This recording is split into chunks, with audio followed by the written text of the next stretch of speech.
All right, y'all. It's the Nonsense and Deep Thoughts Podcast.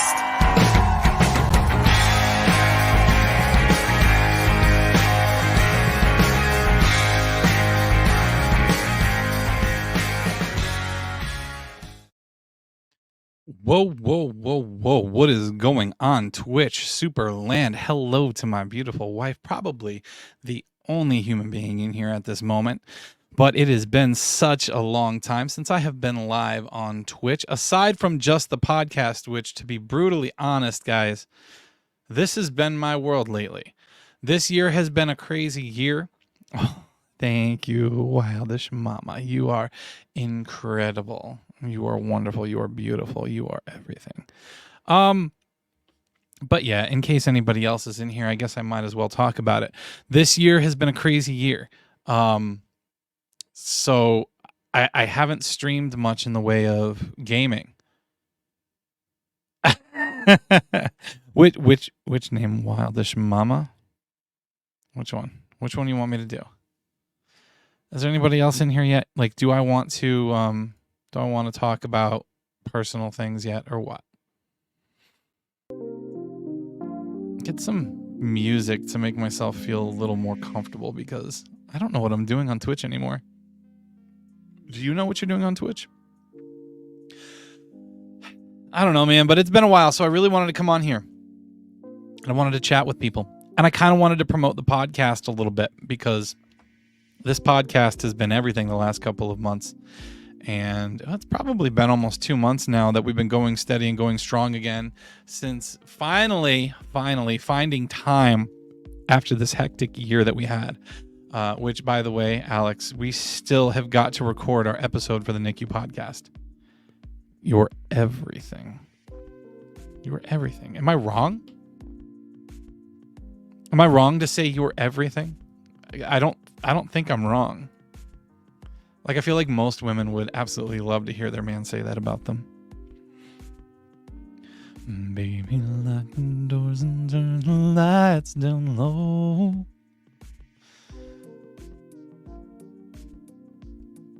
Well, in regards to content creation, like, meaning I haven't been into the video games. This has been everything in regards to content creation. But no, because I said that too. You're not kidding. You're not kidding. You are my everything. And that's the reason why it's been so long since I actually streamed. So because I haven't streamed in so long, I may or may not see anybody come in here. You know, maybe people will come by, maybe they won't. And if they don't, I don't technically blame them for it. But it's been a year, man. It's been a year, and we have to record our episode soon, because I do want to get that out there. And you know damn well that the nurses and the doctors from Geisinger are waiting to hear that story. You know they're waiting for that.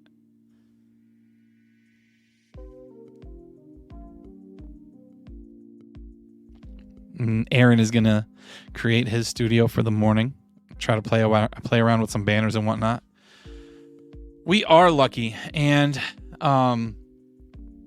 it took, since it's just you in here, I'll tell you, it took a long time for me to be comfortable enough to even ask you if it's all right if I go back to doing the podcast.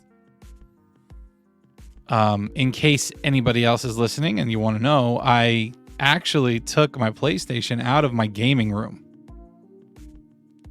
So now this gaming room is really just a media room. Media room, office, studio. Maybe I'll call it a studio because it sounds cooler. Our girl is thriving now. I mean, sometimes she hates dad, but I mean, who wouldn't choose mom over dad any day anyway? Should I try to share? Let's do this. I'm going to share this on Facebook. See if anybody wants to come talk to us.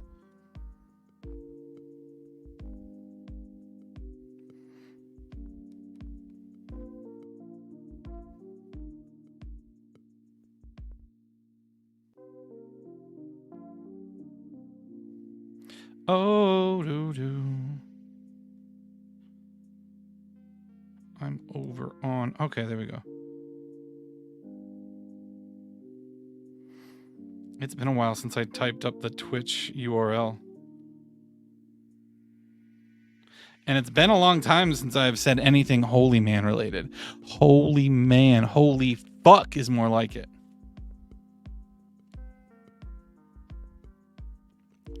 You're editing pictures. I was playing around with some clips. I should really probably create some more clips now that I have the program and I know how to create that shit. And it's nothing fancy, but it's enough to put out there to give people a little bit of a taste of the podcast in case they're wondering, in case they're not sure about what it is we're putting out there content-wise. But, I mean, honest to God, man, it's crazy how much we have grown lately. It really is. We're almost to 1,000 followers on Facebook. And to me, it's absolutely insane that Facebook has been our biggest platform. Welcome into whoever is in here hanging out with us. I appreciate you stopping by. It has been a long time since TheeHolyMan has been live. I don't even know if I'm going to go by TheeHolyMan anymore because I don't do a lot of gaming. Thanks, wifey. I try my best. I want to put in a lot of work and a lot of effort for this. I really enjoy doing the podcast. I don't really know how to explain it. I like content creation. I love being on Twitch. I loved doing the whole Twitch thing and gaming and whatnot. But my favorite part of gaming on Twitch wasn't even the games. I could care less about the games. I care about interacting, and I enjoy having a good time with people and talking to people. And when we're doing the podcast, it was all recordings, and that's fine and all. And I love talking to my best friend and recording it and putting it out there. But when I found the platform that I'm using now and found out that I have the opportunity to multi-stream to different websites all at the same time, and I could do this live stream thing and talk to people and interact with people in real time, that's what it's at, man. That's where it's at. Like, this is what I enjoy. Tyler, what the hell is up, man? How are you? It's good to see you, brother. All of your food that you're making lately looks delicious, by the way. Looks so delectable. Guys, if you're in here, make sure you hop on and click that share button for me because it's a rare Holy Man sighting. It really is. Sacred Vision, what's going on? Hey, yes, dude, Sacred, it has been a year. It has been a year. Oh, by the way, man, before I get to the storytelling part of things, you were doing a podcast, if I remember correctly, weren't you? Do I remember you doing a podcast? If Mila wakes up, we'll come hang. Okay, that's awesome. I don't remember. I think there's some shit in my chair. You might have to move a hoodie out of the way or something, but you'll be all right. You were. Are you not anymore? I'm assuming that means you're not anymore. Let's go see you too, and thank you. I've been good. Hell yeah. So this year has been a year. I know my view count's off, so I don't really know how many people are in here because I'm streaming via StreamYard. I'm not on OBS. I'm not directly on Twitch or anything like that. But so earlier this year, my wife and I, we had a baby. We were expecting the due date to be July 11th. For the most part, everything was going as planned. The baby was healthy, growing perfectly fine. And all hell seemed to break loose in May.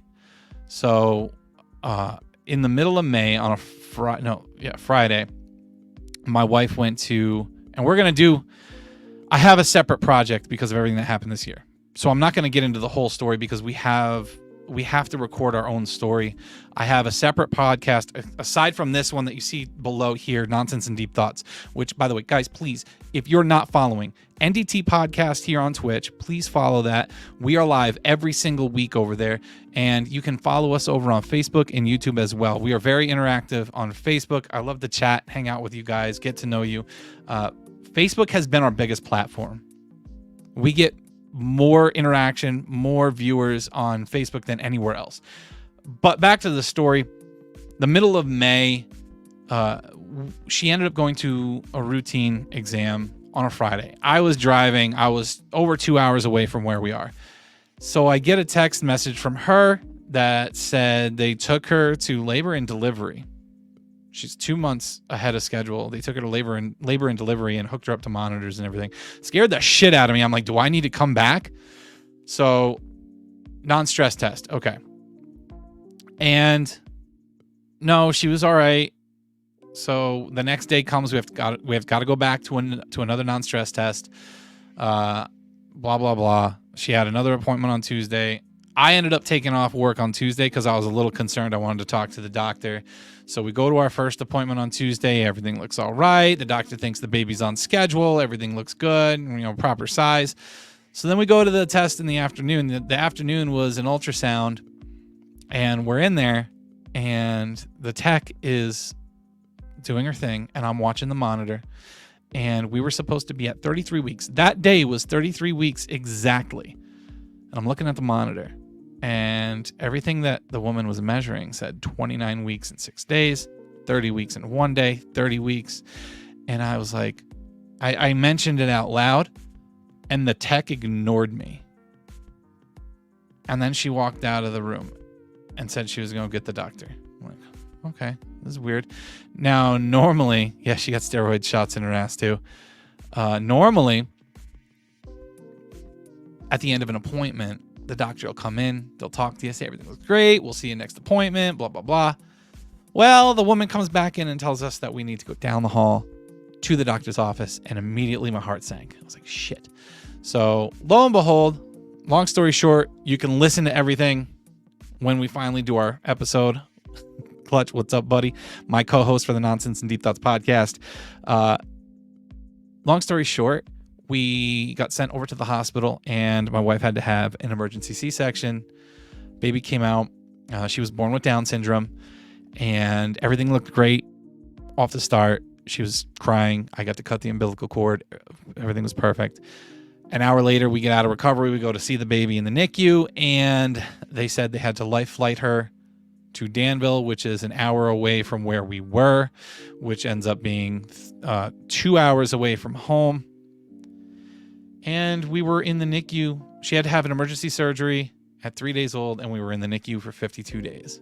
So then we come home. There's a lot going on, and it's been a long year. Stressful, so much shit going on, so many changes, and again, you'll get the whole story. So we're doing Nonsense and Deep Thoughts podcast. That's the big one. That's the main show, and my side project is called Tales from the NICU, and that project is near and dear to my heart. I want to tell stories of other NICU parents and NICU families so that hopefully they can help out other families who have either been through it or who are going through it as well. So we're going to tell our story still. We got to do it. We've held off on it. But it's about time. I think my wife's ready. It's glad the baby's okay, though. I'm sorry about the stress. Hey, no worries, Sacred. I really appreciate that, man. And it's good to see you. I've tried to get onto Twitch here and there to see who's still on, who's still doing what. And I've been around to a few streams. I haven't been able to catch any of yours, Sacred. I apologize for that. But I've been to a handful just to check out what everyone's doing. I don't go live on here much anymore. I honestly don't even play a whole hell of a lot of games anymore. So I'm working all the fucking time. I work almost 10 hours a day. And then I get home, I eat dinner, I clean up, I've got daddy duty, so I'm helping with the baby. And by the time everything's winding down, it's already too late to play a video game or do anything I want to do. So in my spare time now, I'm trying to plug away at promoting the podcast and do everything with that. And it's been a struggle. You took 11 months off. I've recently come back. That's awesome. Yeah. And you know what? It is what it is. Sometimes you need to take time for yourself and focus on life and focus on family and all the things that are important, because at the end of the day, this, for a lot of us, this isn't a full-time job. This is just a hobby. It's something we love to do on the side. So yeah, you gotta take care of you and yours first. And if you're not in the right mindset, you're not going to put out good quality content. And we all know that. We've been through this. We've been doing this for quite a while. So that is what it is. Good on you, man. Sacred, if you ever want to get onto our show and just bullshit with us, feel free to reach out, dude. Go follow us over on Facebook. Hit me up on there or wherever. I see we still have the X logo on there. I don't do a lot on X, on Twitter, whatever the fuck you want to call it. I don't do a lot on there. I have a bad time with that algorithm. None of my shit gets seen. We're really on TikTok and Instagram more often, but most of my shit's on Facebook. Tell your wife, step up, JK. It's been crazy for y'all. No time equals no game. Seriously. Eventually we'll find time again. Yeah, and as the baby grows, as Mila grows, things are going to get a lot simpler. But yeah, Sacred, absolutely, man. This month, the only guest spot we have taken so far is December 18th by another podcast group. So we have an episode. Are you into sports, Sacred? Are you into sports? Because NDT podcast, well, we're going to call it Nonsense and Deep Thoughts. The main branch here, we are expanding. So we have discovered that we don't want to throw everything all into one big bundle. So we're going to have a separate... Oh, I missed that. And she's beautiful, little peanut. Yes, she is. We are going to have a separate sports show and a separate political show. The political show hasn't started yet. We put out a pilot episode last week for the sports show, and we got new faces for it. So we have 2 new guys who are going to run our sports side. They are going to be live tomorrow morning at 11 o'clock Eastern Standard Time. And one of them is this guy right here, opposite fucking camera. What's up, Aaron? I didn't even see you pop in. I just wanted to interrupt your shit. That's all. Yeah. How are you, buddy? I'm fantastic. Aaron, say hello to the people. I did a political podcast, Sacred said. Hi, everybody. How are you? Corey said we're going to start jumping in with the sports stuff tomorrow. My partner's not here right now. He was going to jump in, but he's out of the birthday party. So I just figured I'd pop on and say hi and shoot the shit with you for a few minutes. Absolutely, man. That's fine by me. So we are live on the TheeHolyMan channel. This is my gaming channel. This is probably, like, your son's into gaming, right? Big time. So, like, this is probably the platform that he would use if he was streaming. I mean, he's got the whole setup. He's got everything, and I just haven't let him cross over that bridge yet. I probably should at some point, but... How old is he? 15. All right. Yeah, my son just turned 13, and we have had him on streaming on his own name and stuff before, but with parental supervision. Yeah. So that's actually, you know what, guys, I got a whole bunch of stuff ready, a whole bunch of clips ready from our podcast to share with you guys, and I have one that actually touches on that very topic of kids and streaming. Sacred, though, I want to touch on this real quick. You said you did a political podcast, Never Again. Well, our political one is starting soon, but what did you encounter that you say never again? Because in our podcast, Justin and I have been very vocal about what side we lean to. And the big thing for me is I think we as a society need to relearn how to communicate. Like, we've gotten so far apart with our sides anymore that you can't even have a discussion and a disagreement with people without them fucking hating you for your opinion. And it's god awful. So what we really want to encourage through our show is that, you know, we can debate, we can give our own sides, and even if we can't change minds, at least we should be able to come to a better understanding of what each other feels. Because honest to God, when I sit back and I look at it, I don't really think that the people on the other side are bad people. I think they just kind of have a different idea of what good is. Politics overtook my life. It's all I cared about for a while. I got so hated for my political beliefs, so I don't even tell my community about my podcast. It's still on Spotify, but I don't speak about it. You know what's crazy too, Sacred? Because you said that, I know what side you're on. And you're on my side. You're on my side because this behind me, you love this behind me. I know you do. And that's the problem, man. People are too quiet because they're afraid they're going to get ripped apart. And I fucking hate that. I hate that. It's not like I can go into someone else's stream that has a different belief than me and tear them down and tell them they're an evil person for what they believe. Oh, God, the identity politics kills me. Like, you have to actually have a leg to stand on and not just call people names. So I'm going to interject for a second because I just read Clutch's comment here. It says, depends on how far left you go, they get terrible. I got news for you. Both sides, depending on how extreme you get, are terrible. Yeah. And what everybody needs to understand, at the end of the day, we're all fucking American. Yeah, and that's the big problem too, is this two-party system. Like, they found the perfect way to divide us. Yep. This is the perfect way to divide us. And it's the media. A lot of this is identity politics, man. And I don't like the identity politics. Look what happens with identity politics. We care about what the person believes. We call each other racist, this, bigot, that, pedophile, this. But I mean, at the end of the day, it doesn't matter who's in office. They're screwing us all. Everybody. I just want cheaper groceries. I want to be able to afford to be able to drive places, man. Like, this is all stupid. I don't want to be funding foreign wars while our veterans are sitting and sleeping on the fucking the streets. Jesus fucking Christ. They should be first priority for us. They're the reason why we're in the position we're in. We do have to meet in the middle, and we have gotten so far apart that we just can't make any compromises anymore. I think that was the original intention of the two parties. You know, they used to be more similar than they are now. They're just so divided anymore. The issue is most of us are in the middle of the extremes, but always get yeah, fucking Justin's right, man. 100%. Most of us are in the middle of the extremes, but always get compared with the extreme of either side. Yeah. And I always wonder who the people are that are getting interviewed that come up with all these, these polls and stuff. Like, most of us are normal fucking people, man. And I'm going to tell you right now, I lean to the right, and most of us on the right, we just want to be left alone, dude. We want to be able to live. We want to be able to live our life however the fuck we want, which is what most people want. But we also don't want shit pushed down our throat and people telling us how we need to think and need to feel and what we need to accept as true and right and just. Like, just leave me alone. And don't fucking come for my kids, because that's when I start to have a problem. That's it.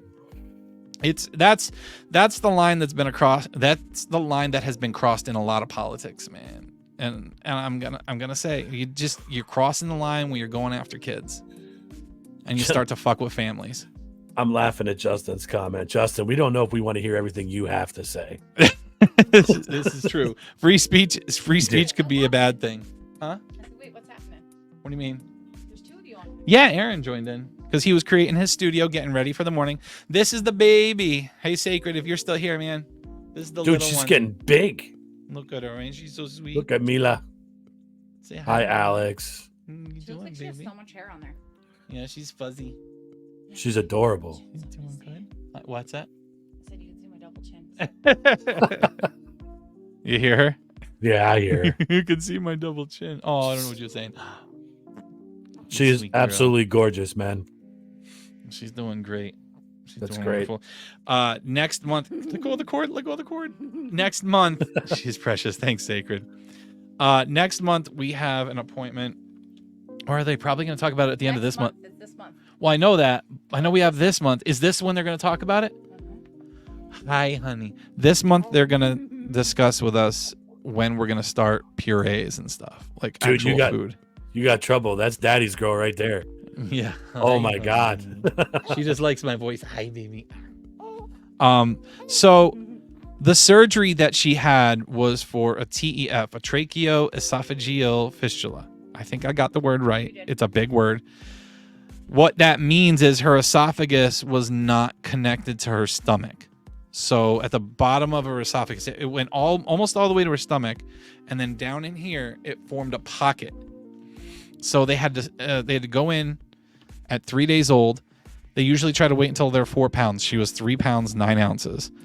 But she couldn't gain weight because she could not get any milk. She couldn't get any of mom's milk. So they had a PICC line in her, which was giving her nutrition, but she couldn't grow based on that. So 3 days old, they went into surgery. And it was weird. I thought they would go in through the neck. They went in her side and went in behind, like through her ribs, behind her little lung. Yeah, they collapsed her lung to get in there with these little tools, man. And they made their cuts and their stitches and connected everything up again. Yeah. She was only 3 pounds. Oh my God, man. It was wild how they did that. But I mean, so the scary part of her, us even considering giving her food, is there's a possibility that down the road here, she'll need, what do they call it? Dilation. They might need to dilate her esophagus. You're just looking at daddy, right? And I asked the doctor last month or the month before. I was like, so what kind of signs do we look out for? Like, is there anything we should, like, is there any point in time that we need to bring her in and have her checked to see if she needs it? And they're like, oh no, it's just, if she's struggling, then, call us. Like, what? Like, is that too late at that point? Like, what? It's scary, man. I'm scared shitless. I'm scared. I'm very scared. I'm glad you're not. I think you're excited for food. You're excited to get food, huh? She's starting to watch us when we eat now. Hi. Yeah. You silly girl. You're a star already. 100%. She's awesome. Striking Dummy, what's up, my dude? Hi, beautiful Mila and Bestie. Gamer says hi. What are you up to, Dummy? How you doing, my man? It's been a long year. Here's the baby, though.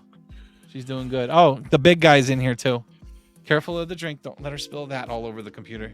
I'm trying to get her in the thing where she looks at it. She won't look. She just wants to look at me because I'm talking. She wants to look at Dad. Yeah.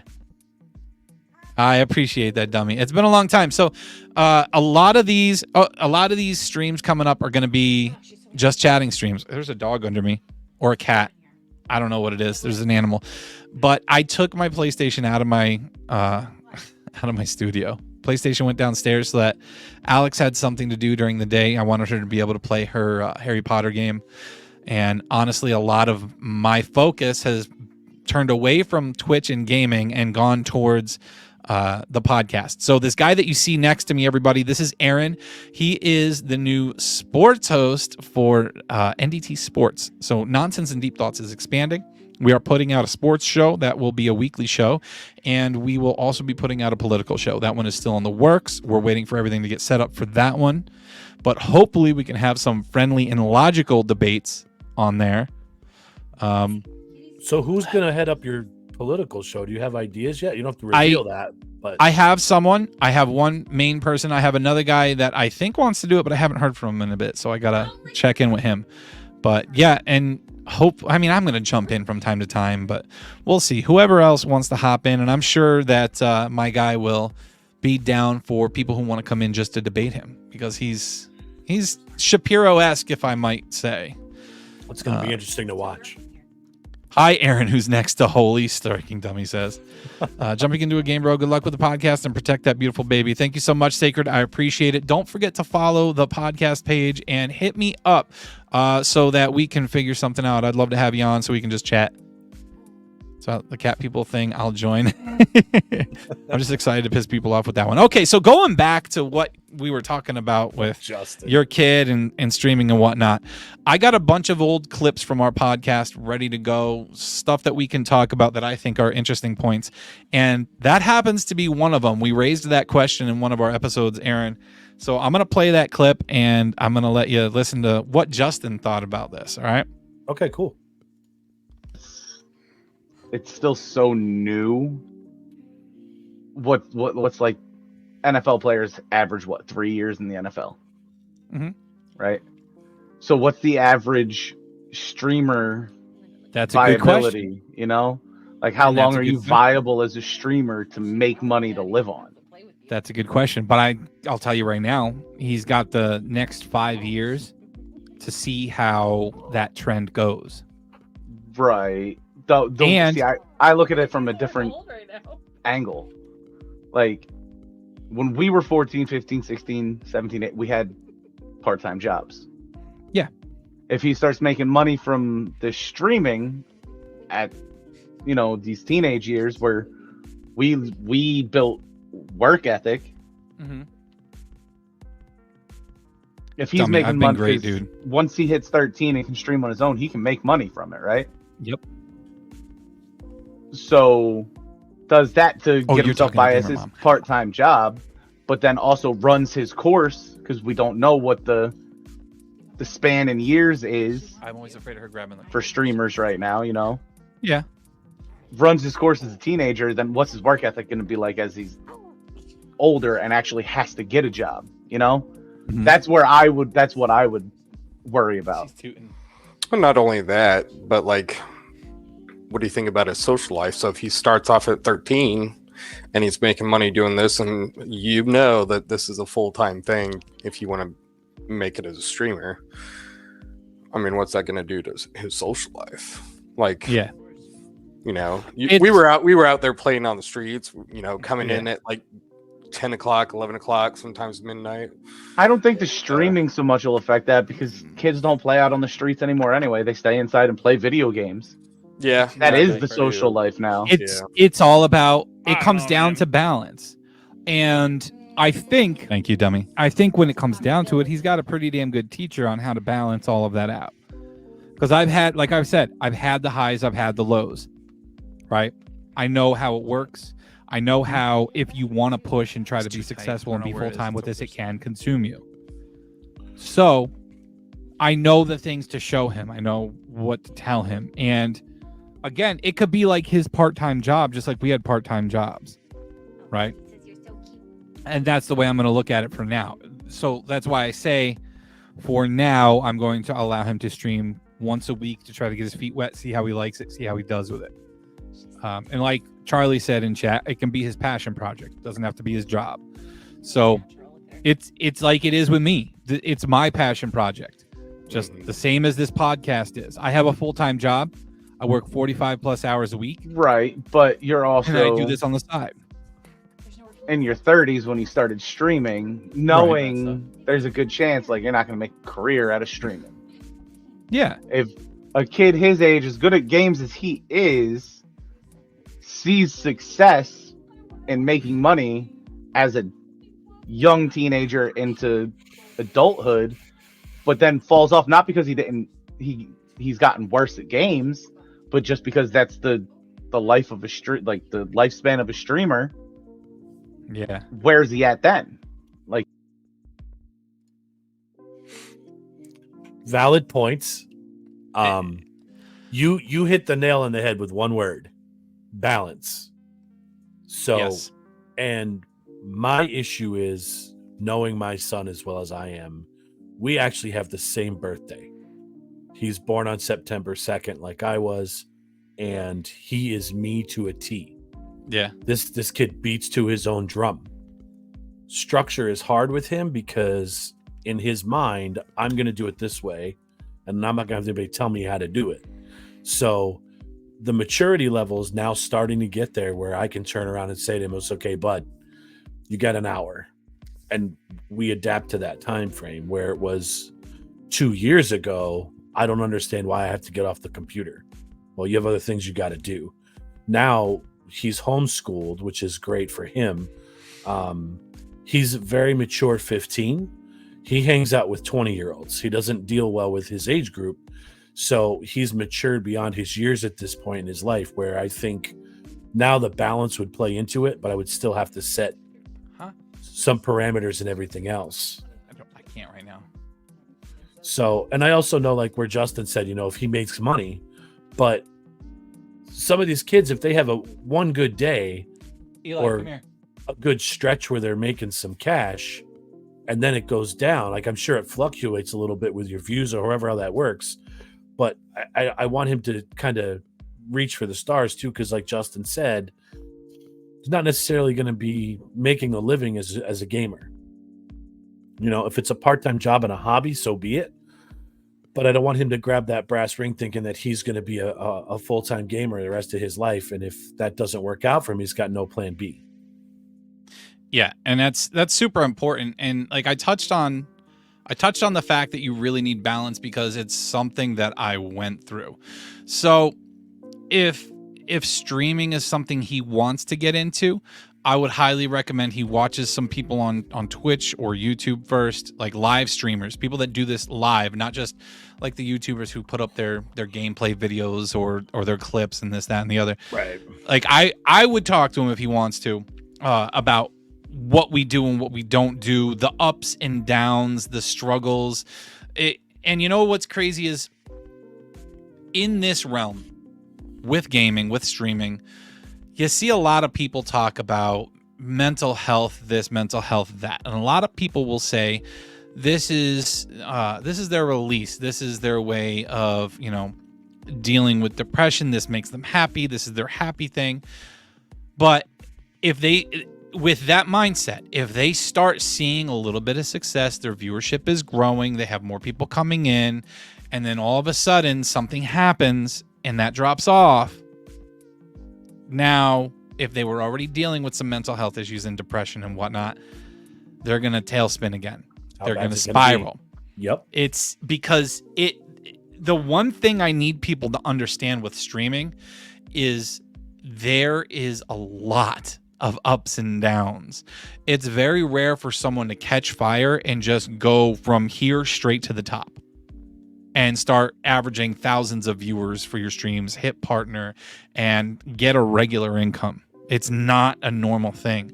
So you have to get in the mindset of, you're going to deal with the ups and downs. You're going to learn from mistakes. You're going to figure out how you need to grow and all of that. Striking Dummy, I do want to say thank you. I appreciate you saying this is why you love the podcast. That makes me very happy. I appreciate that. He says Twitch is a reliable market unless you're willing to put a ton of time into proper networking. Isn't. Yeah, that's what I thought. Okay, he corrected that. It's not a reliable market. And it's true. Like, networking. A lot of people don't understand what someone on Twitch means when they say you need to network. And this is the part that drove me nuts when I was super active on Twitch. Networking. It means going into other streams, talking to other people, making your connections with other streamers. Now, that's good and all. I love making genuine connections. That's what I was about when I was going full bore. Making genuine connections, finding people that you relate to, that you can get along with, and that you can play games with, and you can understand one another. That's good. That's a good general connection, good networking. But the problem is, with the whole networking thing, there are so many people out here in the small streamer realm that if you're not actively visiting their streams, they're not going to visit your streams. Now, that's not what I want my content to be based upon. I don't want you to be here watching me only because I went to your stream and watched you. I don't want that.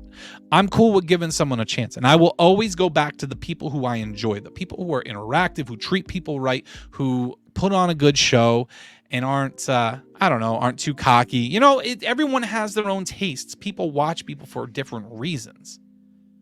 But I don't want you coming here just because I went there.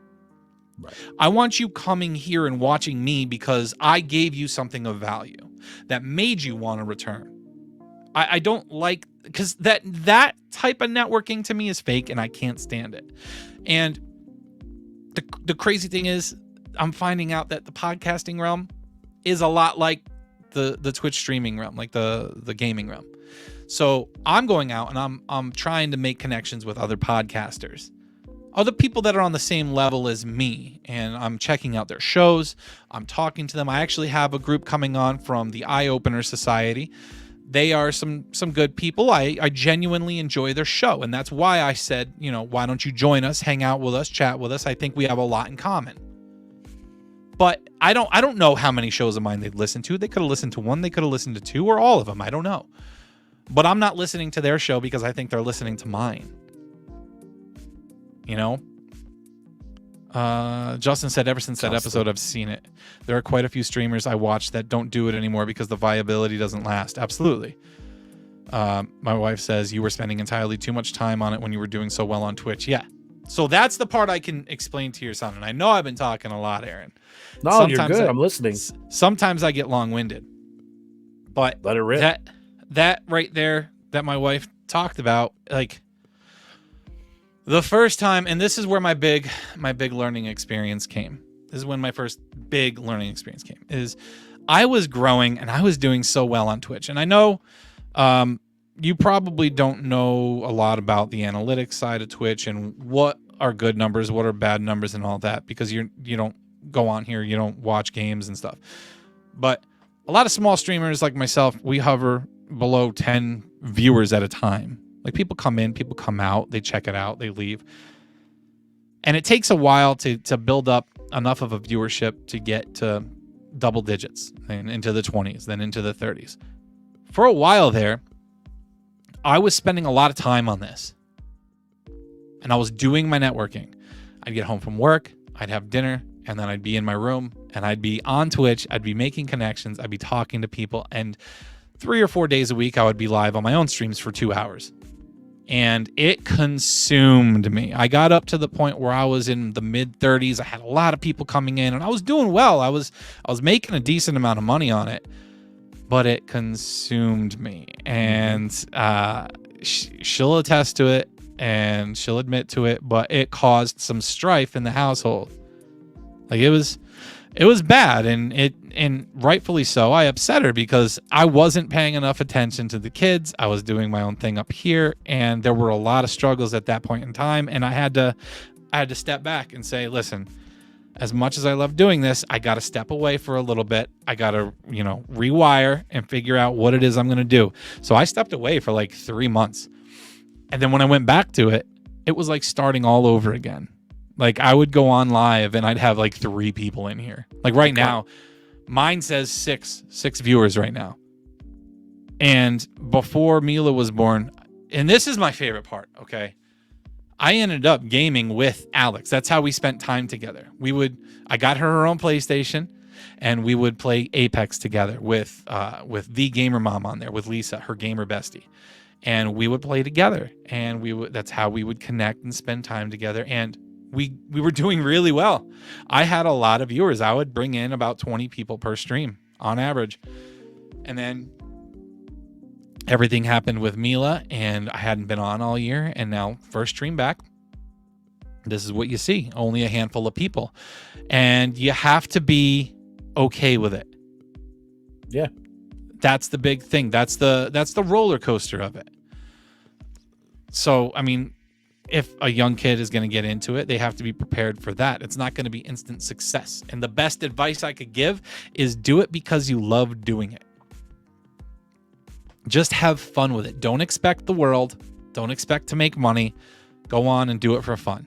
Because if people can see you're enjoying yourself and you're communicating with them, you're having a good time, they're going to support you no matter what. Yeah, that's what I want to try to instill in him, is just do it for fun. Don't try to become a multimillionaire overnight. I mean, that's maybe 2 years ago, there was a Fortnite tournament that he wanted to get into. Uh-huh.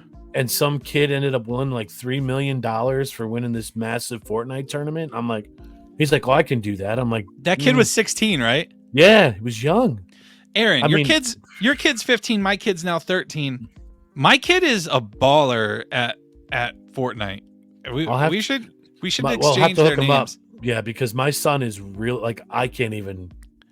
The kids that my kid plays with can't hang with him, and they get pissed off and call him a hacker. I don't even play with him. He torches me. My kid's on PS4, and people call him a hacker. I'm like, my kid's not smart enough to tear apart a PS4 and do what he needs to do to it to hack. He just can't. It's not in him. Yeah, we should hook them up and let him go at it, because I mean he's good. He's on the PC here. Like I think I told you, we just bought this one. We had to upgrade the other one, but he's always on this thing, and it's like I said, we found the balance.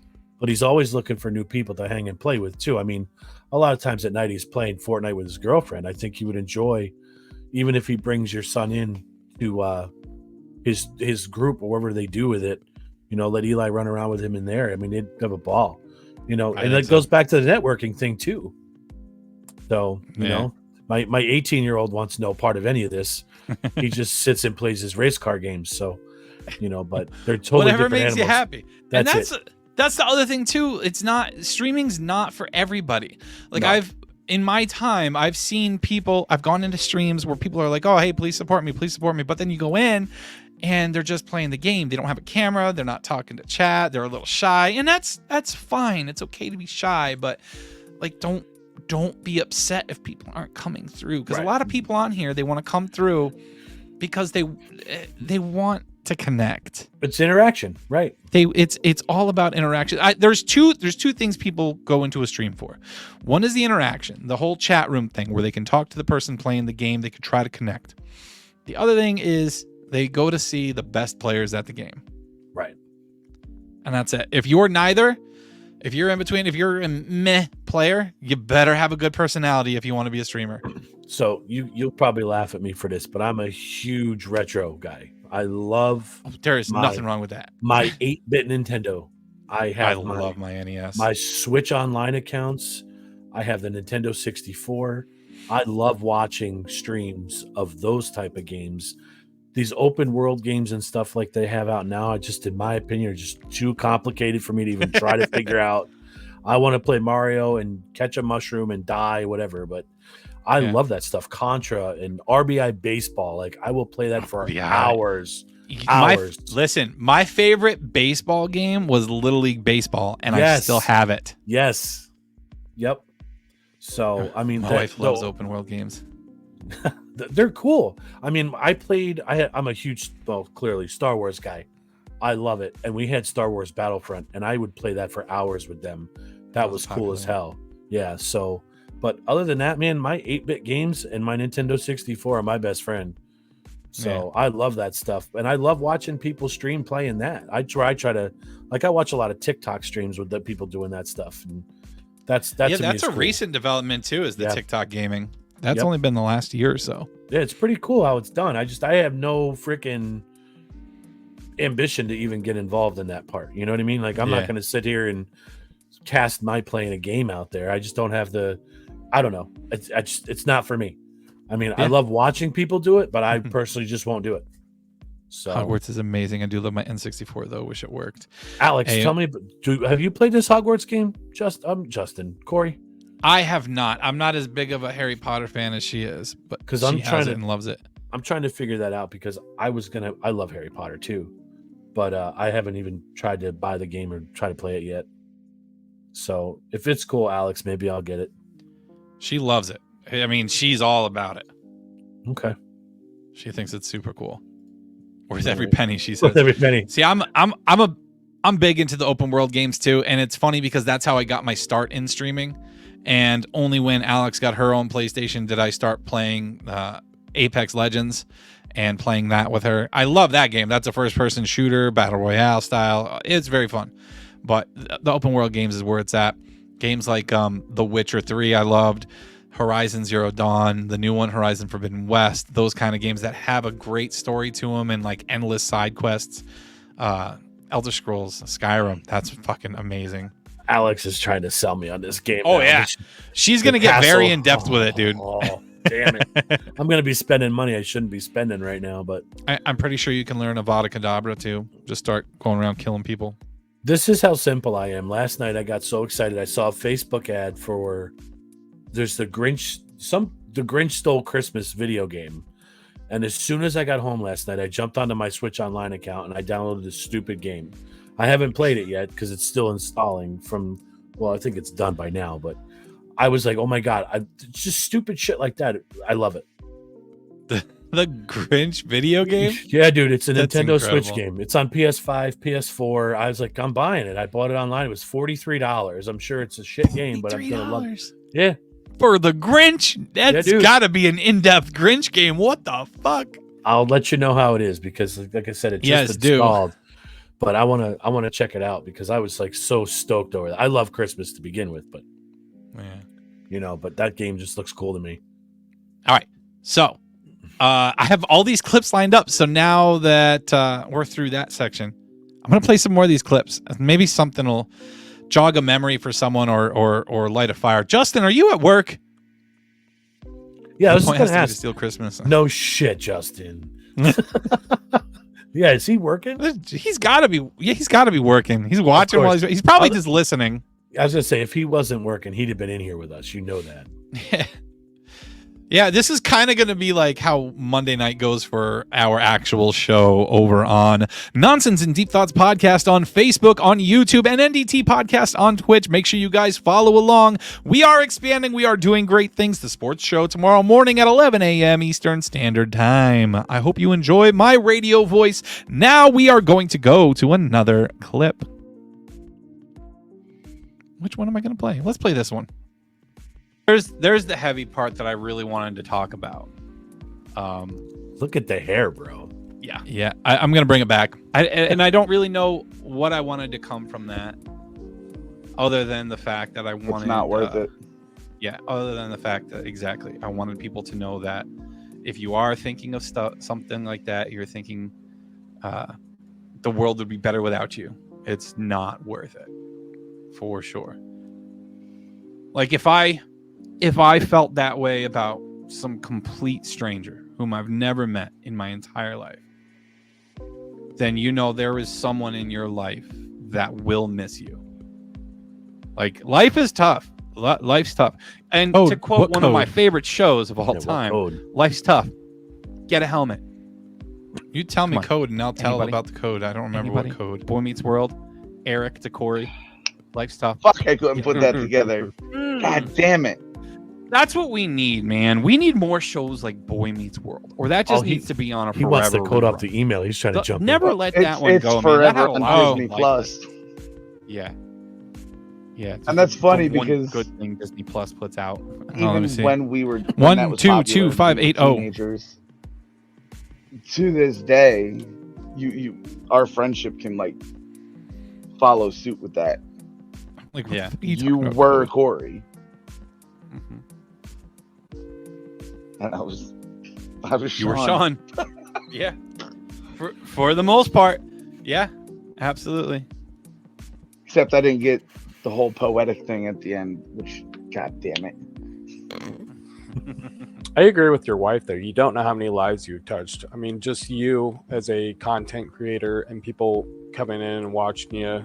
I mean, like, say, it's changed my life, so I'm gonna say that it's probably changed a lot more. Here it comes. At work, you just don't know. Making a special guest appearance. I just continue. God damn! Because I think you outside smoking weed. People gravitate because of your attitude. No, I'm smoking a cigarette. I mean, good God, man! Fucking a month ago, you had people from Florida, Michigan, New Hampshire, and Virginia come up. I sound high as hell right there, though. That right there should fucking tell you that. That is a great time. A week later, you have somebody from fucking Nebraska drive you a fucking puppy. Drive a puppy Yeah, to that you. was amazing. Hey, that was HolyCon. Yeah, we were talking about HolyCon. Guys, welcome in Justin, a.k.a. Clutch Killer 16, live from his outdoor break at work. I was going to say, a.k.a. You look like Yukon Cornelius, bro. Thanks. It is funny. Next year, we will bring back HolyCon because Mila will be a little bit older. That's if people are still interested in HolyCon because I'm not much of a Twitch presence anymore, but we'll see. We'll have to rename it. It won't be HolyCon. Maybe we could bring in some podcasters if we make enough friends. Justin, have you listened to get together? Yeah, have you listened to any of the Eye Opener Society yet? Listen to any of their episodes? No, not yet. Make sure you do that. We're gonna try. So that little clip right there. Do you remember what that story was about, Justin? No, because I was trying to get in here and it was all no. So that clip was from I know it was our about episode. bringing me puppies. Well, at the end, but that was when I shared the story about running into a man at a convenience store who was on the phone with police talking about how he wanted to commit suicide. And like he was pacing in the convenience store back and forth. Yeah. It was this older black gentleman. He had to be in his mid 40s, but he was talking about his wife kicked him out. He's got nowhere to go, or his girl, his wife, whatever she was. And like he was very, very suicidal. And I hope I don't get flagged for using the word because it's a normal word. But anyway, the man was not right in his own mind. And I'm trying to pay and I'm listening to him and I couldn't help but listen. And as soon as I got my change, I just went over and I gave that dude a hug. I didn't even say a word to him. I just put my arms out, fucking let him fall into my arms and gave him a hug. Just told him, listen, man, it's not worth it. Whatever you're thinking of doing, it's not worth it. Might not seem like it right now, but you have people that care about you. This is not the end for you. I still get chills fucking thinking about it. I still get watery eyes thinking about it, but it's crazy, man. Like something touched me that day where I'm just like, I gotta say something. I cannot walk out of this store and leave that man to himself and his own thoughts. I cannot leave. But it's crazy because I was at work, like I was on my way to a delivery, so I could only spare a few minutes. But I hope that those few minutes that I gave him were enough. The world needs more people like you, my dude. Okay, yeah, Alex is right. I was shook that day.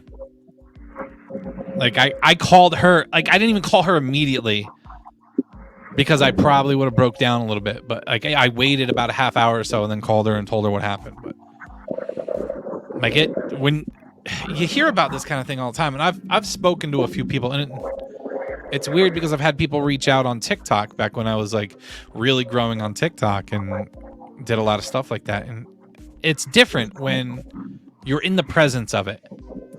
And Aaron, I don't know how much you've had to deal with as far as that goes in your career. I don't know if you have any stories of that, but being in the presence of something like that is, I don't know if I want to call it powerful, or it's just a different, it's heavy, not so much power, it's heavy. Disturbing? It's a mix of both, and it's also tough for me because, and your dad can probably tell you this from his experiences, you have to take the personal out of it.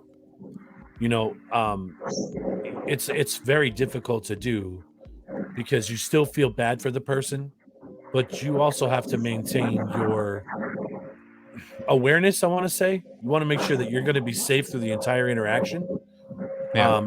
Regardless, like I had a situation where someone was threatening suicide, and we were engaging in conversation, and I thought we were making progress, but I was able to push the pause button and say, hey, I still have to keep my distance here because you don't know. This guy could be baiting me in to hurt me or whatever else is going on, you know? But that's a very slim odds of that happening. Most of the time, mental health stuff that we're dealing with, you have to build that rapport. That's the first thing they tell you. Get down to their level, make them feel heard. Don't go in and take control of the situation. You know, you got to find that mix with that. So it's hard, but I also know like there's the human factor afterwards. So when we get the person the help that they need or the end result that we necessarily want, then you have time to sit and reflect and like, wow, holy shit, like that's tough. And sometimes you want to be able to just give that person a hug or tell them it's going to be okay like you did. And we just, most of the time we can't do that, you know? And that's the shitty part. And yours, I mean, the situations that you encounter have to be so much different than what I encountered because I saw the man, I saw him pacing. I could see his hands. He had one hand on a phone. His other hand was in the air. You could see nothing.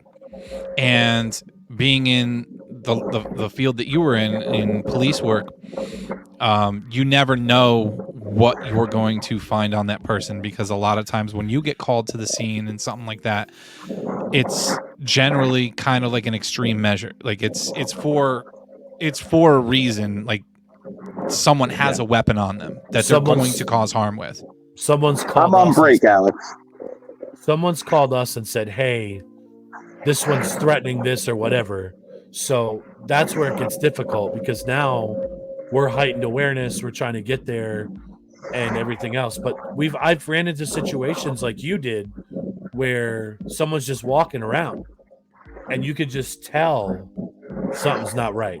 So then you have to evaluate that quick and try to distract them from whatever they're going on and bring them back down to earth, you know, and that's the hard part. But you did that on the side of the road.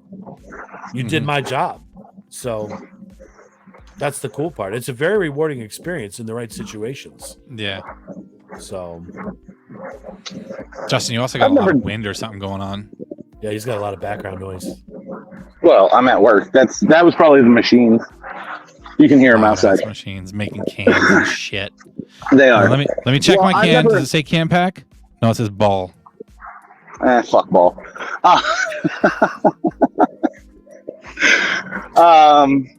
I've never had to deal with anything like that personally. I'm going to say this and then, dip out because I got to go back to work. But actually last night we had a dude. No, it's the dude you probably heard me bitch about a lot, Corey. It's the kid I'm relentlessly on because he's a fucking idiot and he knows it and he admits it and he accepts it.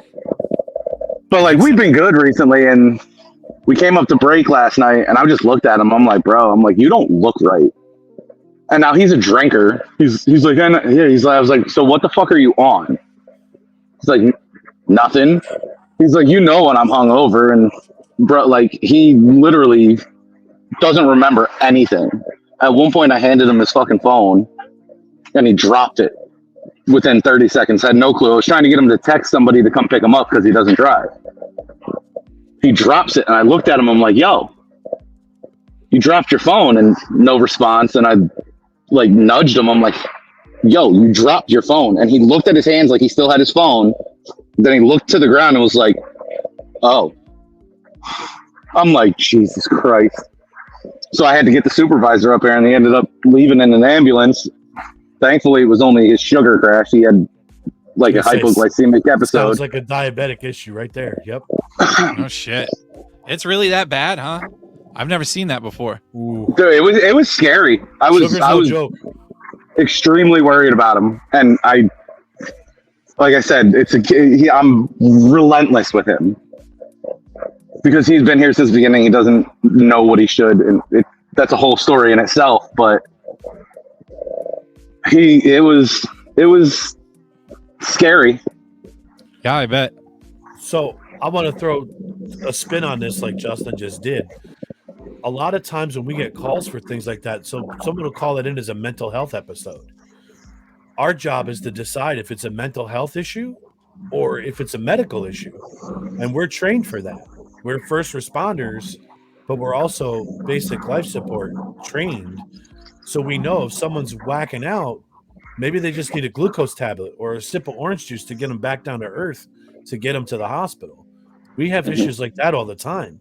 So when he said that, I knew right away, yeah, it's a sugar thing. That's crazy. I would have never guessed that.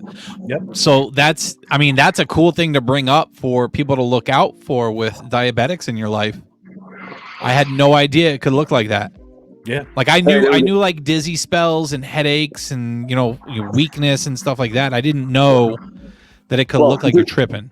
The supervisor I brought up, his son, one of his kids has diabetes. So like he's looking at him, he's like, yeah, something's not right. And he goes, it might be sugar. But seriously, like the supervisor came up, sat in front of him for like 2 minutes talking to him. He had no clue he was there. I finally looked at him, I'm like, Joe, I'm like, Adam's talking to you. And he looked up, he goes, oh, hey. I'm like, I've never seen anything like this. I'm like, holy shit. Yep. It's Alex, freaky. I don't remember like how bad it was for you. But I don't remember that. Like, I don't remember you acting like that. So I definitely did not know. But on that note, I'm out. Later, y'all. See you Monday, Aaron. See you, buddy. Have a killer fucking show tomorrow. I will listen. But, the 11 o'clock kind of, I'll be asleep by then. Listen when you get up. There you go. All right. Now let's figure out how to leave. So there you go, buddy. He's leaving now. He's still there in the background. Yeah, he's creeping. He ain't left yet. He's still listening. He's trying to figure out how to get rid of it. He's like, all right, I'm on the phone. This is different. So now that he's gone, I will say this, and I don't care if he listens to this afterwards. He broke the record for F-bombs, and I've been in here with you for like 45 minutes. And he broke so many F-bomb rules. Yeah, you're clutch. You can hear me, Clutch. I know. Yeah, I try to mind my P's and Q's. I get him in there every once in a while, but he's a bad influence on me. So when he starts, I start. Well, that's why I label everything explicit content on Spotify and all those. That's work language. It's Justin, ridiculous. No, that's your language, my dude. But yeah, Alex, that she told me a story. I came home from work one day. She said that Lena and her friend talked to a kid on the game who was feeling that way, how he was down and out. He didn't want to be around anymore. And her friend talked him down, she said. Quite proud of our 9-year-old for doing that. I guess the kid had some family members that passed away recently and was feeling down in the dumps and said they didn't want to be here anymore. And my daughter was like, you don't want to do that. That's, you know, people care about you. You don't want to do that. Yeah. And after talking to her and the other kid that was on there, I guess the kid felt a little bit better, said he doesn't feel that way anymore. So yeah, I mean, I guess I am pretty damn proud of my kid for doing that. As you should be. Most kids know to do that. And that's great. That's a good upbringing, man. And it's when I heard the story, there was a part of me that thought that maybe my telling of my story when it happened kind of sat in the back of her head as she listened to this kid. And she was like, this is what my dad said. So this is what I should say. So, I mean, I'm kind of hoping, because I know she heard the story. I mean, I told Alex when I was in the kitchen that night, and I was like, I was a mess. I was a mess from it. And I couldn't stop thinking about the dude. So I feel like she kind of listened to me, and she had that in the back of her mind. She said, we have had a lot of bad things happen to us too, and she still would never want to die. Yep. That's true. Yeah, we've had a rough couple of years. That's for sure. That's for fucking sure. It's a constant. Life's a constant struggle, man. No doubt. It really is. Let's bring on something a little more lighthearted. So one of my, it's not one of, it is my shining moment with this show. And when it happened, I told Justin and I told my wife, I said, if I never do anything again after this, I'm good. Just trying to give you the baby back. Yeah. I had the pleasure of welcoming Dave Landau onto the show. Now I don't know how many people know him. But I'm a big fan of the Louder with Crowder show, and for a good year or two, Dave Landau sat in third chair on that show. A show with millions of fans. And he got his start on I want to say it was season 8 of Last Comic Standing. And he made it to the finals in that. But he is a great stand-up comedian and sketch comedy guy. Like, he is fantastic. Absolutely hilarious. And very vulgar. Like, he'll say whatever the hell he wants. Doesn't care. Kind of like on the Andrew Dice Clay spectrum. Mm-hmm. Like, he'll just say whatever the hell he wants. But it was really cool to be able to get him on the show. Like, I don't want to say I was starstruck, because I don't really put anyone on a pedestal, but I know his pedigree and I know what he does. So when he accepted my invite to be on our show, I was like, goddamn, I just don't want to sound like an idiot. And I overthought it and I felt like an idiot at times, but it was my crowning moment and my biggest achievement with the podcasting world. So I actually have 2 clips lined up from when we got to have Dave Landau on. Whatever the fuck he wants. Yeah, he says whatever the fuck he wants. He is the penis master, and I don't think I have that clip on here. Maybe I'll have to look for that one because I don't know if it's there or not. But that is like that is the best joke. I remember how excited you were when you were promoting this one. It was crazy. I was so happy for you. Dude, it was last December. It was 1 year ago. I think it was the 22nd. Yeah, it was right before Christmas. Yep. It was very cool. So we'll play 2 of these clips, and maybe I'll even dig in and try to grab the other clips that I have. But maybe one of these days I'll even play the entire episode here on TheeHolyMan's page. Just sit here and chat and talk about the episode and some other shit. Just a bullshit. But here we go. Swear on here? I don't know. You can say whatever you want, and I'm glad you brought up the dick jokes, man, because... Oh, yeah, I did put this one on here. I let my wife listen to some of your stand-up earlier this week. Okay. And I got a lot of, oh my God, if you said that I'd kill you, his poor wife. And there were 2 skits in particular that I let her listen to off of Nimble Fingers. And the one that I really want to ask you about is, are you really the penis master? I'm really the penis master. For sure. That is a completely true story. Is it really? Yes, it is. It's 100% true. I am absolutely the penis master. And that is a very true story. I've added to that story since another story about drugging our principal with weed. Yeah. And not on purpose. It's just he didn't want to admit it was crappy brownies. So he ate 2 of them. And they tasted like you were chewing weed. And then we saw the Lion King play. And it was an event. But yeah, like I then- spent a long time in high school, man, like 5 years, and I started. It was really. It was really a fun time. But that story is completely true. I drew dicks everywhere for 6 months, easy, and it was the only class where I had perfect attendance because I kept going in. I early, wonder why. to I wonder draw why. dicks. And I mean, hundreds of Easter egg dicks were hidden throughout the class. So even when I got suspended, she kept finding them and went nuts. That is a true. She seriously went insane. And one day I go in, we had a new guy named Mr. Jakob, and I would throw whippets at his face. I remember that, like those. I couldn't think at the time what he was little talking about. The whippersnappers, little I mean, pop. whippets. Yeah. So I'd wait until he was looking down, and then I'd just chuck whippersnappers, and they'd pop all around him, and he quit after like 4 weeks. I mean, I'm not proud of it. It was funny though, and it was just Like, just what a the shit fuck? person. So he says, I'm just a shitty person. I'm not proud of it, but it is funny though.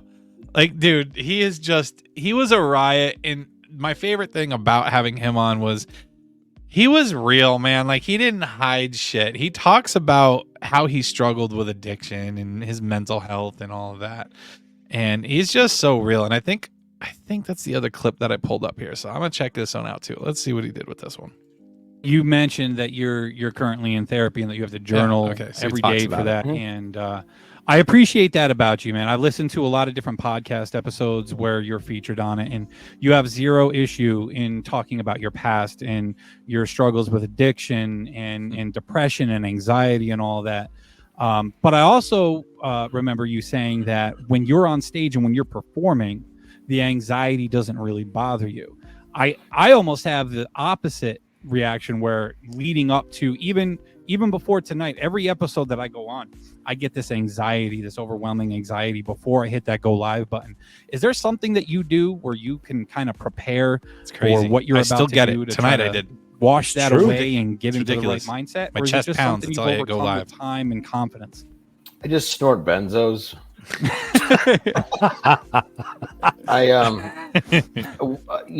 It's odd because like anybody else, when you first start, you are terrified. But eventually it just becomes something that it was what I wanted to do. Like once I started doing stand-up, I felt something that I had never felt before. So the more I did it, the more comfortable I got. And no matter how bad your day is, no matter what you're going through, there's like what I've always liked about, I don't know, where I can put in addiction. Addiction was escape from escape from pain for me. That's all it's ever been. And whenever I look at it through therapy, I just don't want to be alive in this moment as this person. So if I'm on stage for 45 minutes, that's me being like in a place where I just have to do that. I only have to focus on that. And that's fun for me because it's actually very, very freeing to be in that position. So for me, it takes away the angst and it takes away a lot of the depression because I have a goal. I'm in the middle of it. I don't need to pay attention to anything else except for what I'm doing in that moment. And it's very hard to live in the moment, and stand-up allows you to do that. And that's something that I think is why I connected with it so much. I mean, even with improv or sketch, you still have to worry about other people on the stage. If you're doing a radio show, you have to worry about other people also on the stage. So it's sort of very. His stand-up freeing was when it great. comes to that. We got to see him in Jim stand-up. Thorpe. And with It was radio shows fantastic. and everything. Oh, really? I kind of just talk, Yeah. hope it works Fantastic out. show. I mean, same as when I go onto Crowder, I want to make sure that it's a good show, but I also want to make sure other people look good. I think that's something that a lot of podcasters don't understand. I mean, you have a lot of haters, and especially have somebody, for example, who will be like, well, I don't get why Joe Rogan's popular. It's like, I have a question. I have a question. That's for what you he when this does. is He done. listens. Yes. And he replies. And that's really what it takes to be a great host. I mean, if you look back to Carson, everybody in the room looked good. I mean, it might be an old thing, but he knew how to make everybody look good. And that's something that you just don't see as much anymore. People are too involved in me to realize that a group of people and everybody in the room doing well is far more important. That last part is what hit me the most, I think, out of that entire episode. I soaked that in, and that's why I wanted to get that clip in particular, so that when I feel like I'm struggling with this, I can like replay that in my mind over and over again, because it's true. Like, you want to make everybody else look good. You want to make everybody that's there look good. You want to be a good host and give the platform to the guy or girl that you're having on your show. You want to give them the platform, make them look good. But what you got? So how did you get hooked up with him to get him on your show? I don't know. We're best friends, man. No. So I followed him, and this is the only good thing that's come out of Twitter for me. Yo, King, what's up, dude? This is, I mean, it's not necessarily the podcast tonight. It's just talking about the podcast and getting back on Twitch and trying to reconnect with friends and whatnot. But I'm glad you're here. First off. Second off, I hope the little girl is doing fucking fantastic. There's my F-bomb. Proud of you. Yes. Thanks, King. So I follow him on Twitter, and I'm always commenting on his shit, and I just, threw it out there. I took a shot in the dark one day, and I was like, hey, listen, man, if you ever want to be on a podcast with a couple of nobodies who do this as a hobby and don't make a goddamn dime off of it, please let me know. I've done this to a couple of different people on social media before. I still try that tactic from time to time. But Dave, he commented back. He said, DM me. And I about shit my pants. I would have too. I was like, yo, really? So I messaged him, and he responded back, and he said, I'd absolutely love to do that for you. Yeah, I'll be on your show. I'm touring right now, so when we're done with the tour, I'll hit you up and we'll work it out. So I messaged him back and forth a couple of times on there, and then I didn't hear from him. And I was like, yeah, you know what? I'm not gonna be that guy that pushes and like gets a little crazy. I'm not gonna do that. So I let him be. I didn't say anything. Near and far, what's up? I love the name. How are you? And she's a chunky monkey. Yes. So I let it be. I let it go. And I'm like, if he wants to, he'll message me back. And eventually he did. He emailed me because we started emailing back and forth. So he emailed me back, and he's like, hey, I just want to let you know I haven't forgotten about you. I will be done with the tour soon, and we'll figure it out. And sure as shit, he messaged me back, and he's like, so I have time on this day, and this day. And I'm like, sold. I don't care what days we normally do. That's the day we're doing it. We're just going to do it. We're done. We're doing it. And the day came, and I was nervous as shit, and I'm waiting. We got into our studio here, got everything all set up. Jared made a sweet intro for Dave, and which he loved, by the way. He's like, my own show doesn't even do that for me. He's like, that was great. I mean, you put a lot of effort in.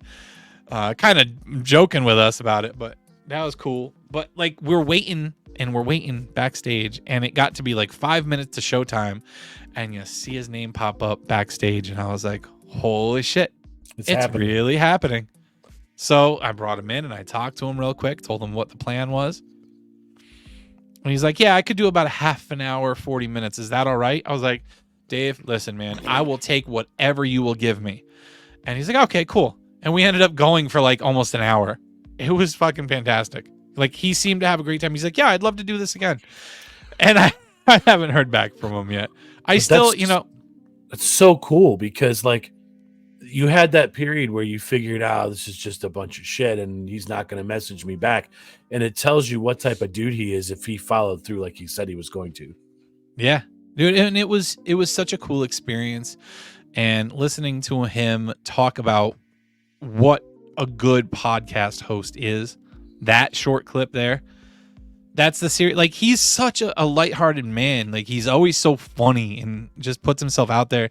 That getting that side of him, the serious side, I thought was cool. I loved it. And I thought that was some great words of wisdom from him too.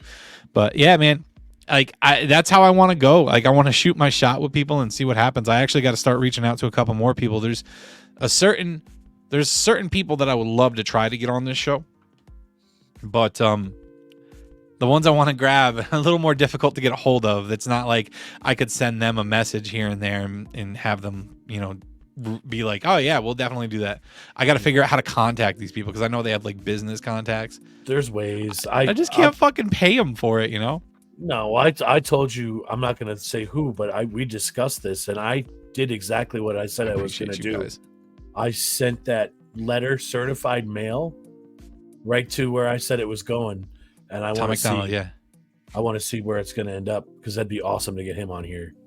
Yeah, absolutely. Oh, is that the one you were talking to us about? Yeah, he's got his own podcast. I mean, if they both came in, oh my God, I'd die. Yeah, absolutely. Even if it's dude. for 10 fucking minutes, that would be awesome.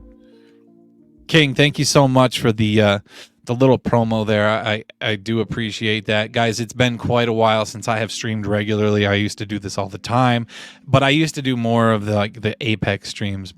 I really enjoy chatting more, talking to people, doing the podcast thing. So I do have a podcast on here on Twitch at NDT Podcast. So if you decide that you'd like to follow that would be amazing of you. But you can also find us on Facebook and YouTube. We are live every single week. It's either a Sunday or a Monday. Actually, let me go over here and I will get my December calendar. So this is what December looks like for us. We alternate days every week. So it's Monday, Sunday, Monday, Sunday, Monday, Sunday.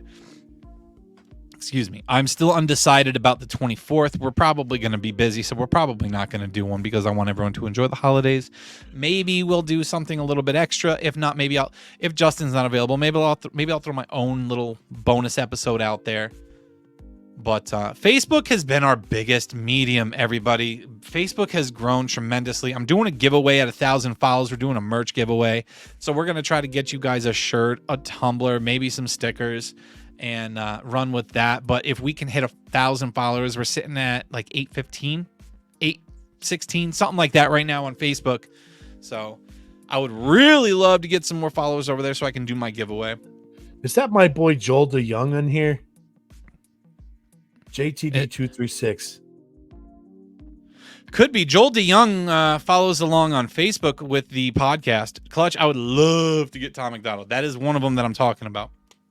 And I've tried before. I love to see Aaron on the show. Such a great man. Hell yeah, he is. That's got to be Joel. Joel, I miss you, dude. I haven't seen you in forever. And I hadn't planned on putting this out anywhere because it's just going to TheeHolyMan Twitch. We're just chatting, just hanging out, having a good time. Near and far, let me rewind back up there. Thank you so much for dropping the follow. I see you came in with King, so I appreciate that. Okay. Yeah, so I might put it out anyway. I might put it out to our Facebook page or YouTube. Let everybody see what happened in here tonight. I would love to do a lot more of these where I kind of like just do reviews and chats and hanging out and shit and try to push our side hustle here, you know. Aaron, I messaged the group. I don't think I know who you cert lettered. Aha. And I think Aaron's probably going to try to keep that under wraps until we see where it goes. I texted Justin just to let him know. Okay. Mark knows too, so... But we're going to keep that quiet. And if I'll tell you this, if it does happen, I will let you personally know, but I'm not going to let Mark know because that's going to be like the biggest fanboy thing for him. Listen, just remember, whenever we get someone big on this show, we're all involved. All right? Just understand that. We all get our moment. King, I just love to see you online. It makes me happy they're getting back into it, and I hope your little one is doing well. I can't wait until we can make another trip. Dude, Aaron, this guy right here, King, him and his wife, Allie, they were pregnant at the same time as Alex and I. So they've got a little one with them as well. Teeny tiny little baby girl. And they're doing awesome. Also, they came up... It wasn't last summer. It was the summer before at this point, wasn't it? Good God. But anyway, they came up for HolyCon when I had all my streamer friends up here, and I renewed their wedding vows for them. I officiated their vow renewal in front of all of our gamer friends. So that was really fucking cool. That was like one of the coolest moments. And what's crazy is we recorded it. I don't know who has the recording now, but I had a harder time with that than doing a podcast or doing my streams. Like, because I struggled. I choked up. Like, I thought it was beautiful, man. And I'm like, oh my God, I can't believe I'm in charge of all of this. What am I going to do? Don't fuck up, man.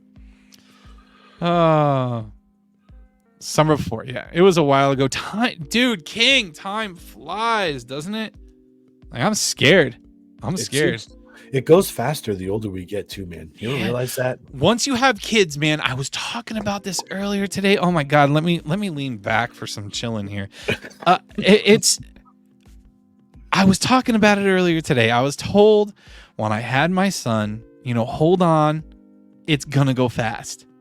Just hold on tight, cherish everything, because it goes fast. And I'm like, life hasn't gone by that fast so far. I mean, we're good. Damn, I wish I listened, because once you have kids, it's gone. It's gone. My son just graduated high school. Talk about a weird moment. Yeah. Because I can still remember getting ready for my graduation, and That'll make you feel old. Yeah. And I'm like, holy shit. And then I got another one in 4 years going to do the same thing.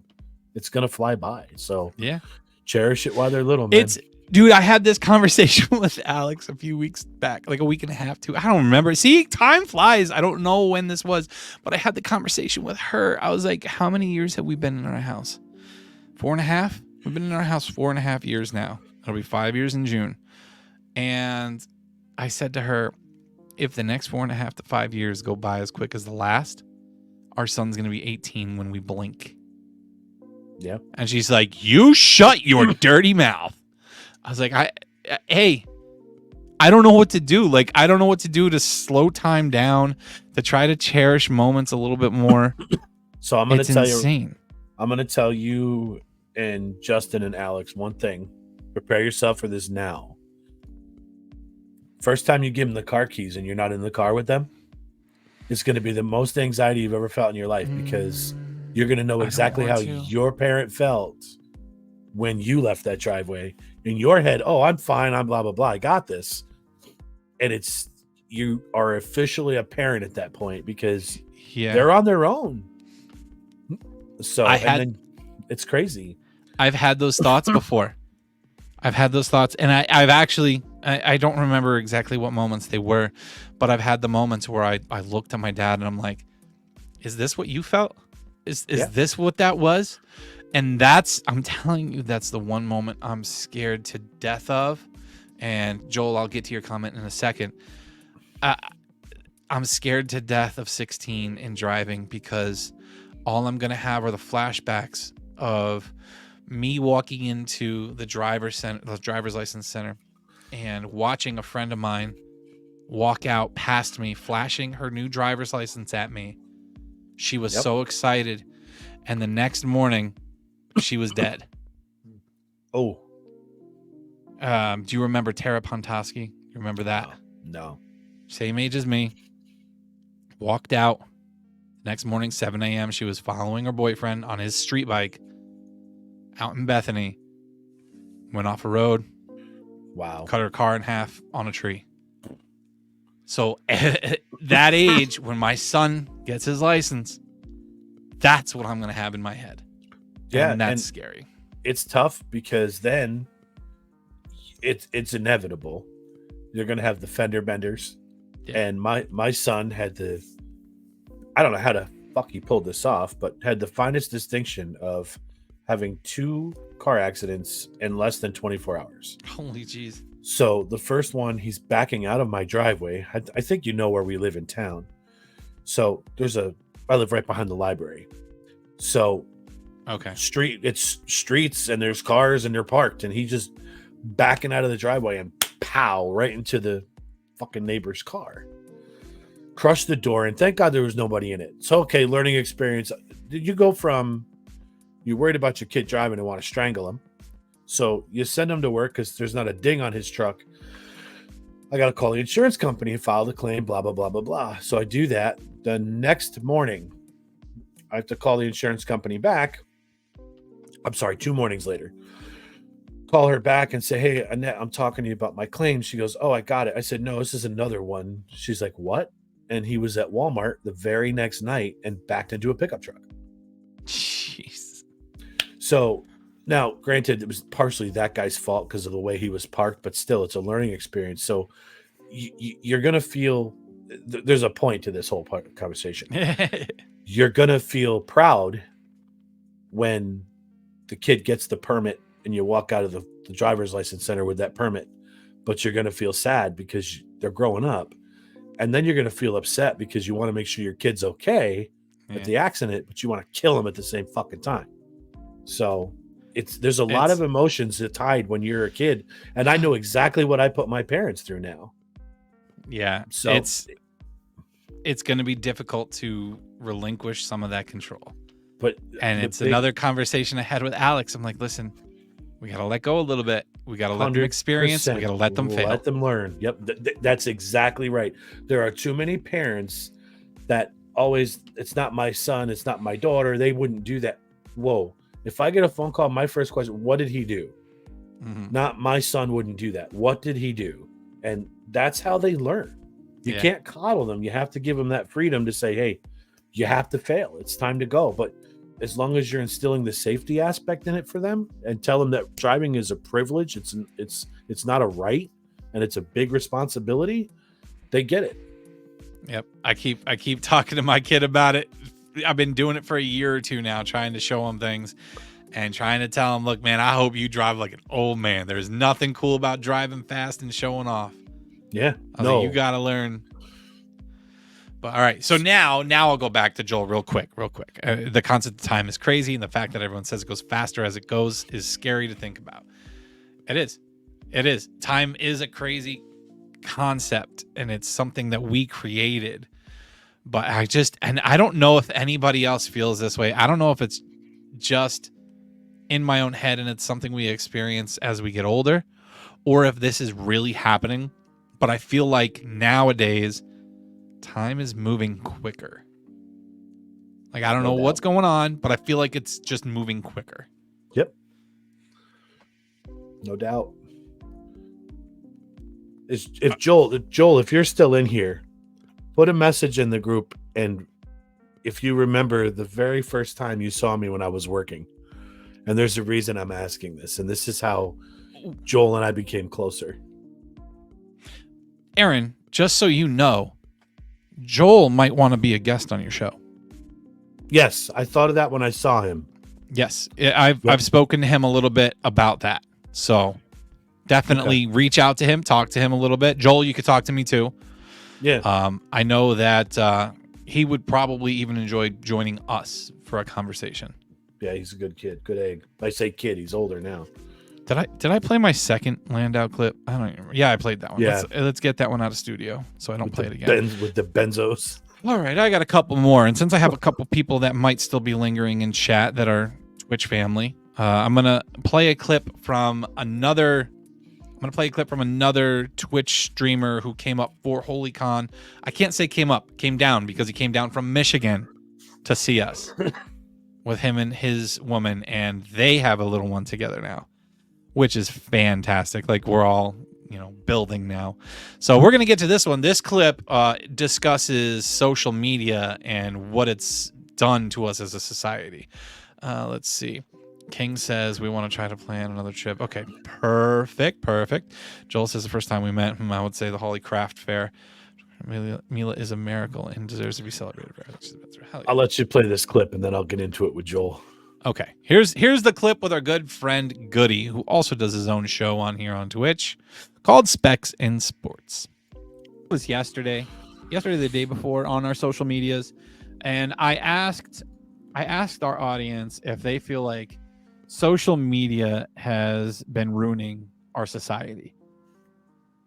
So I'll defer to you guys first, because I want to know what you guys think. And Justin, I know that we've had an episode before where we discussed technology and social media and all that nonsense, but we've got new season, new look, new everything, new guests. So I kind of want to hit on the topic again. So, since we have Goody here, why don't we ask Goody, do you think that social media is having an effect and is kind of ruining our society as a whole? Abso-fucking-lutely. I mean, there's so many things that people can use social media to make themselves look better, and a lot of people use that to their advantages, and then that makes like the people around them be like, oh wow, they're doing so good in life, why am I not doing this well? And it can be like little things like, oh, I got a brand new car, look at this. And then other people were sitting there driving a 04 Chevy Silverado and like, man, I want a new truck, or I want a new car. It's really easy to show people the really good things while they're not seeing the shitty things that happen in your life. Yeah, and I always say it's a whole lot of fluff. a whole heck of a lot of fluff. There's a lot of fluff, and I think one of the things that social media has done to us is destroy our ability to communicate. 100%. And let me explain why. So kids are a different story. That's a different topic altogether with kids and social media. But as adults, with social media, we know almost every major detail about one another. Friends, family, people we're close to.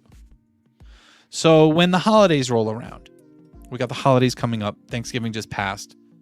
When holidays roll around, what do our dinner conversations look like? What do our get-together conversations look like? Do people remember how to communicate? What are you going to talk about? Like, you already know everything. A big thing about these family gatherings in the past was catching up with one another. Getting to know what's going on. How's work been for you? Is everything good with the family? How are the kids? So many different conversations we had to learn about one another, when now we know everything already. Yeah. It's the same thing at dinner time. I had this struggle a couple years ago. During the day, I'd get text, hey, what are you doing? What's this? What's that? How's your day? And why I appreciate that, what's to talk about when you get home? Dinner conversation got awkward and it's just quiet. So I would just be like, listen, phones away, put them down, and don't ask during the day what it is. That's the time when we get together and talk about everything. If you've already talked about it, what do you discuss? Yeah, exactly. I think it's really messing with it. Alex said, good, he came to visit us from Michigan too. Yes. Joel says, I'd love to be involved at any level. I like to chat. I have a lot to talk about, everything and nothing, which is the big point of this show. We talk about fucking nothing here. Does Joel know about the sports show? Joel, do you know about the sports show? Do you know that's why Aaron's here? While we're here and we're discussing sports show and everything, why don't you guys check out our sweet new intro that you get to check out tomorrow morning? Hell yeah. Let's roll it.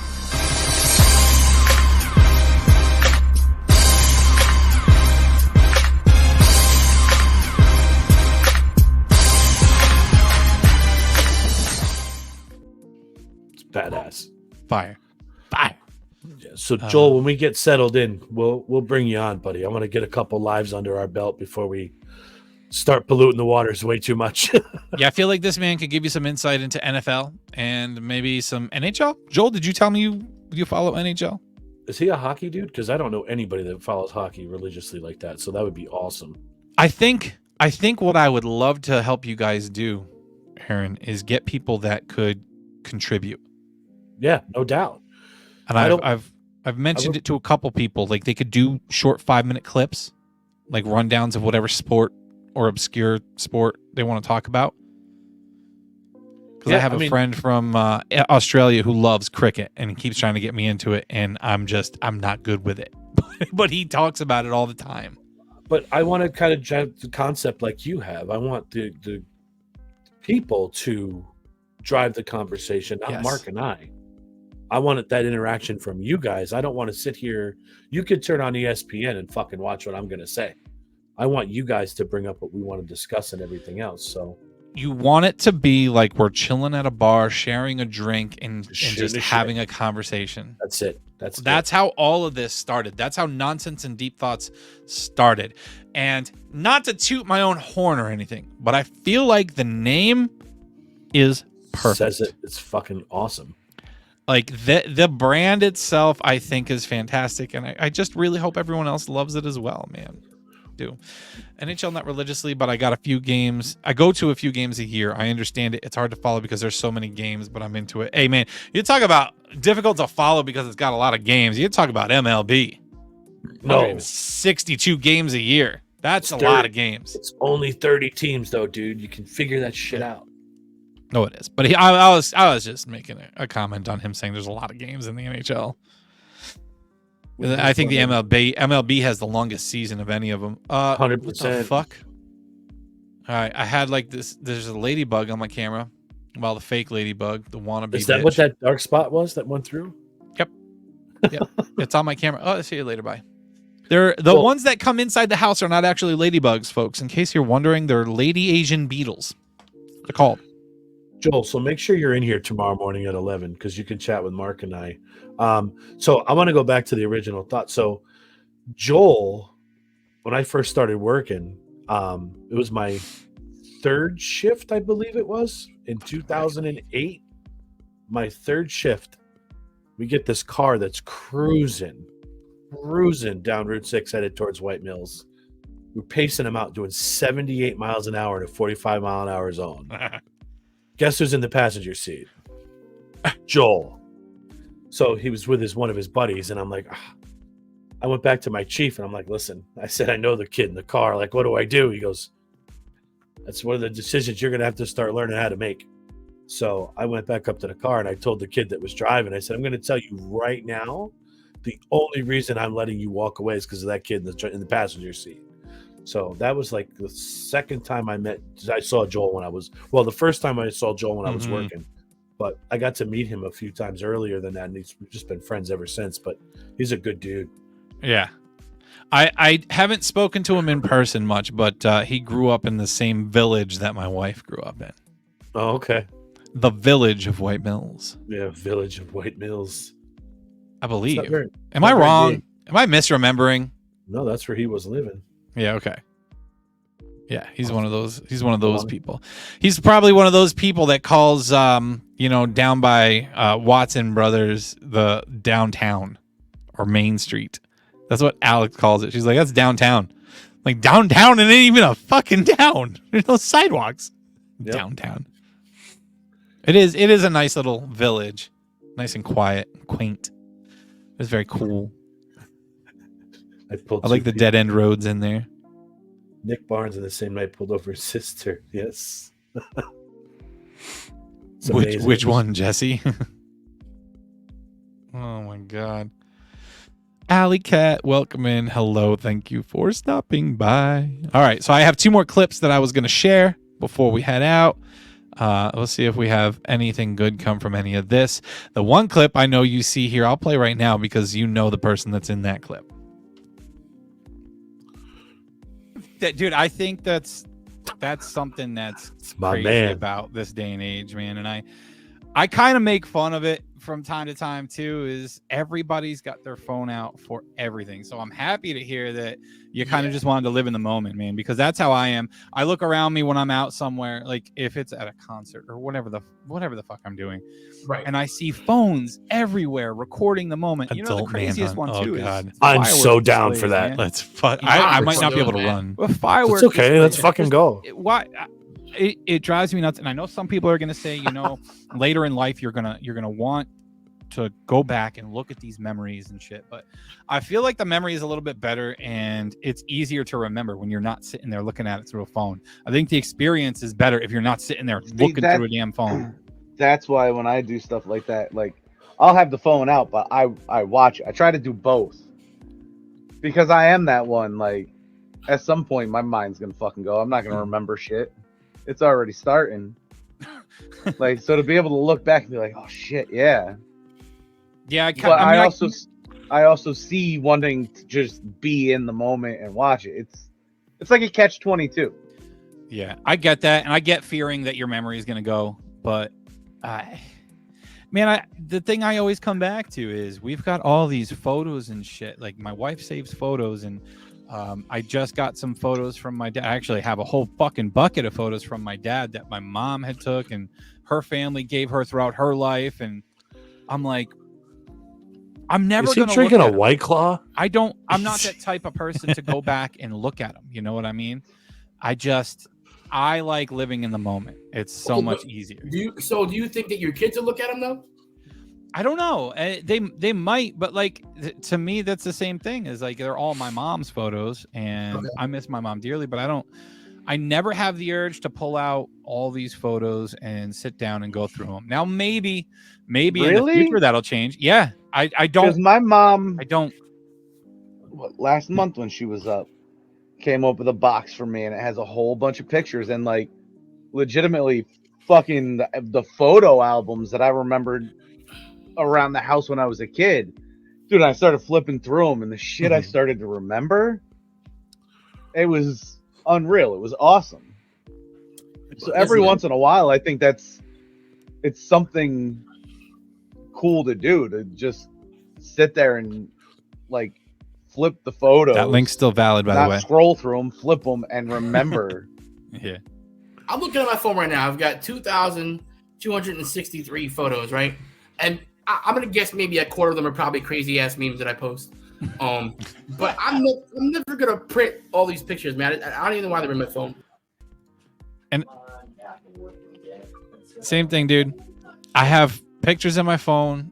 I never go through my photo albums in my phone.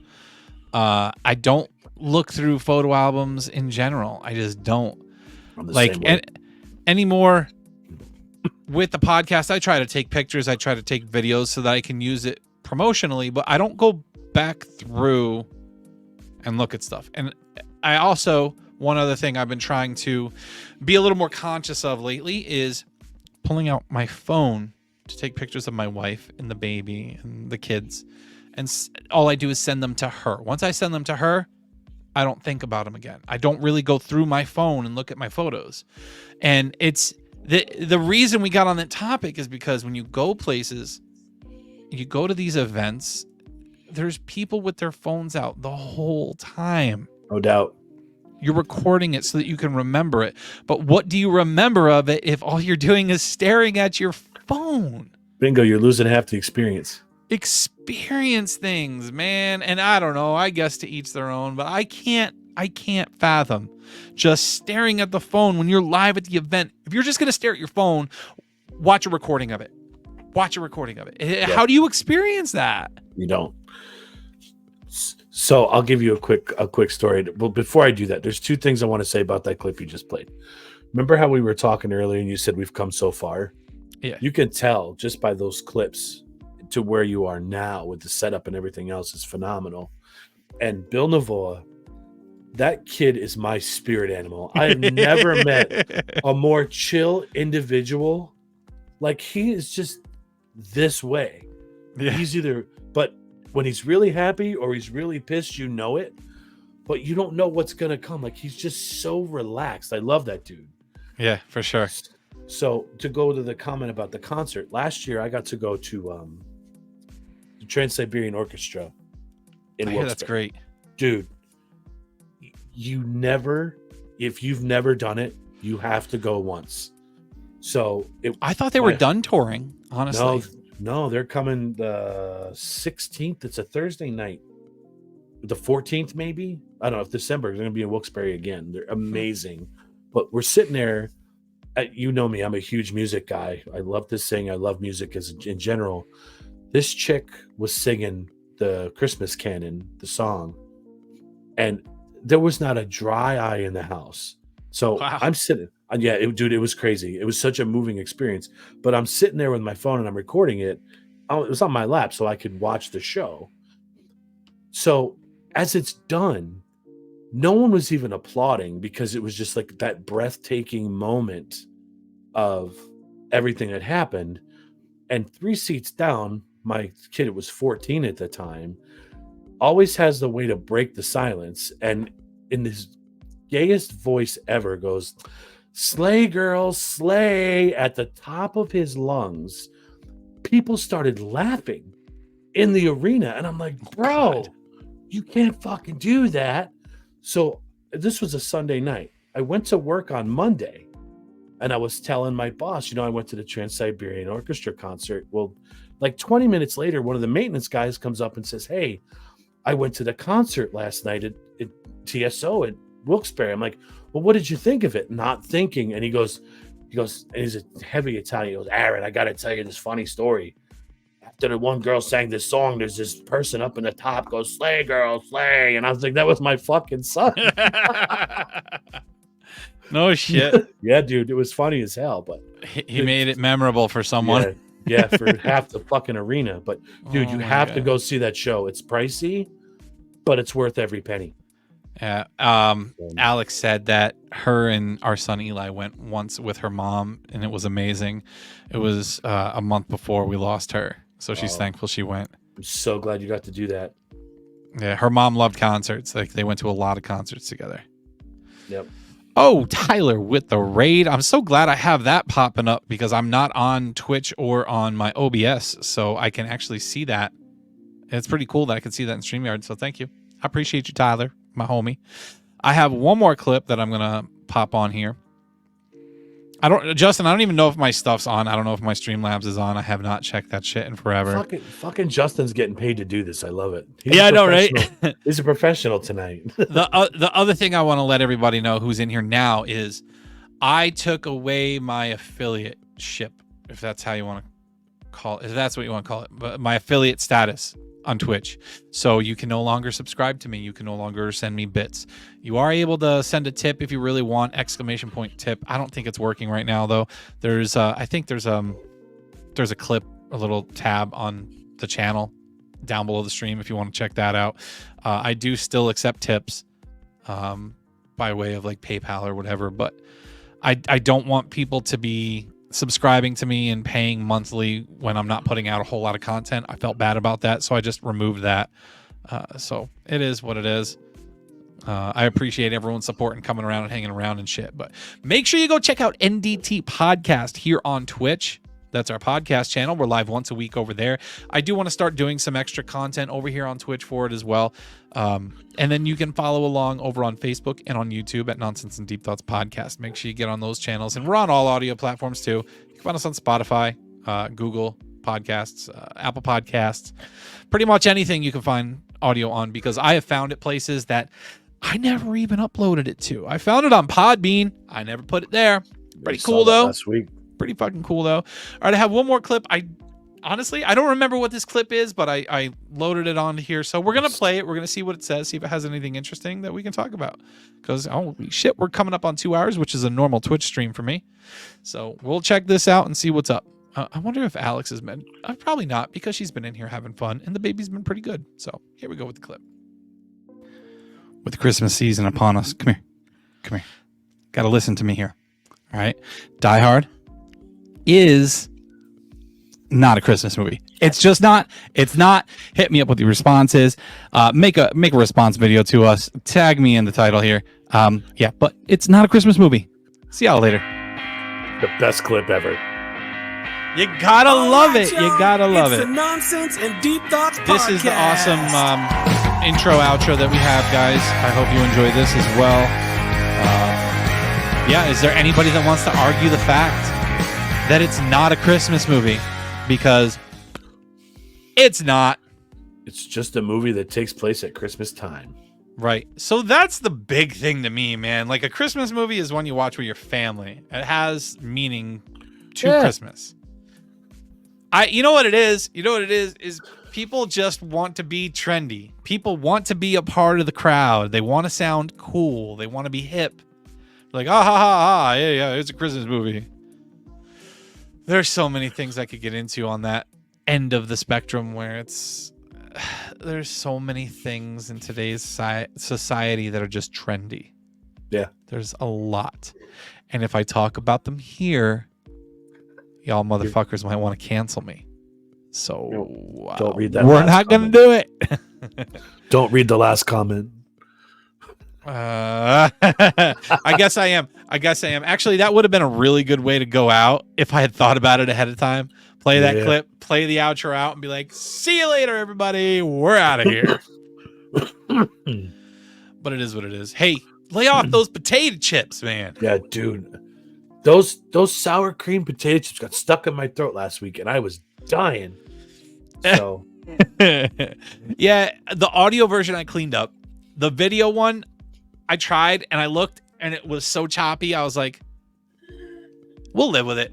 It wasn't It is terrible. what it is. It wasn't terrible. I tried to get away from my mic as quick as I could. Poor Mark. Yeah. He was like, he didn't know what was happening. He was like, yeah, shit. and I'm like trying to like just keep talking, bro. Like I'm dying. But I found out I had RSV. Oh, really? No Yep. shit. Yep. PSA on that note, PSA to everybody who has a family member or a friend who has a small baby like mine is. It is RSV season. All right. It is flu season. It is COVID season, which is now the flu. It's the same thing. Okay. They're in the same class here. Winter is cold season. If you know someone with a baby, do not kiss their fucking baby. All right. We'll put it as plain as can be. And when the parents tell you, please don't do it, it's not because they're trying to be a dick. They don't want to be mean to you. They're just looking out for their baby. Now, in our respect, our baby was in the NICU for 52 days. She is immunocompromised because of her Down syndrome. So we don't want people kissing her. We don't want her in large crowds. Like, we will still go out. We go to the store, because she does have to build her immunity. We'll go to a restaurant. That's fine. That's limited. But we're not going to go to giant events where there's a lot of people. All right. And we're not going to allow her to be passed around by people. It's not because we don't want people to be able to hold her and enjoy her. It's because there's always a risk of her catching an illness. Now, you might not feel sick today, but tomorrow you could be puking your guts out or shitting your brains out. And what might be minor to you, what you might brush off, could land my little girl back in the NICU or PICU. It could be catastrophic for a baby, especially immunocompromised babies. So please keep that in mind. Don't get upset with the families that are like, okay, we're not going to, you can't hold her today. I'm so sorry. You cannot kiss her. I'm so sorry. I know you love to snuggle her. You have to just be patient. And as far as we're concerned, just let us get through this first cold season with her. When she builds up her immunity a little bit better, we'll all have a good time. But please respect the wishes of the parents and don't be selfish. People shouldn't be trying to kiss your baby anyway. I'm sorry. That's just my opinion. And, even if it's close family, we understand family, they want to share their love. But still, only me and Alex really kiss our baby. The kids do from time to time. But if our kid even has a sniffle, we're like, stay the hell away. Yeah. Back up. Give her space. Up. It's very touchy, man. It's very touchy. And I know some people might get upset. They're like, well, I just really want to hold her. You're not letting me hold her, blah, blah, blah. No, listen. It's too bad. You're protecting your child. Yes, it's nothing personal. It's not personal. Right. It's just to protect our kid because we don't want to go through what we went through again. Yep. No one should have to go through that in the first place. So. Yep. Like Alex said, no one who doesn't live in our house. Lena cried so bad the last time she wasn't feeling good because she wanted to hug her sister. Yeah, but she was good. She was good and she didn't do it. She knew that she couldn't. I just saw the comment where she said the baby's farting. It's funny. Our kid is a fart machine, dude. She really is. All kids are. Oh, my God. All right, so I think that's going to do it. I think we're at that limit. I'm going to go grab myself another drink, hang out with the wife and the kiddo. Yeah, buddy. And yeah, tomorrow morning, sir. Guys, tomorrow morning, 11 a.m. Eastern Standard Time for our friends who enjoy sports. Get to our podcast channels. Thank you for following me here on Twitch as TheeHolyMan, but I need you to follow me on Twitch as NDT Podcast as well. Please share the shit out of this. I've got 12 to 1,300 followers here on Twitch. I need that to translate over to the podcast page because I want that to be the page. That's going to be it. That's going to be the shit. Okay, make sure you check it out, guys. Joel will be on at 11. Hell yeah. So Monday night, 7 p.m. Eastern Standard Time is the original Nonsense and Deep Thoughts, the shit show, the talk about nothing. I love it. So make sure you join us for that as well, guys. We are expanding. We are bringing on new things. If you have questions, if you have ideas, please feel free to let us know. And as for tonight, guys, thank you for tuning in and helping out and hanging out and chatting with us. And Aaron, I'm glad you got your shit all set up and then decided to come over and join me for a chat. It was fun. Oh, fuck yeah. I was glad to be here, man. I thought I'd be here for 10 minutes and I've been here for over an hour now. So hour and a half. I love it. It's just a good time. I'm surprised it's 2 hours, but yeah, but it's all right. We'll see you in the morning, Aaron. And as for everybody else, I hope to hell I see you guys in the morning. And please follow along over on Facebook, Nonsense and Deep Thoughts Podcast. We will see you tomorrow.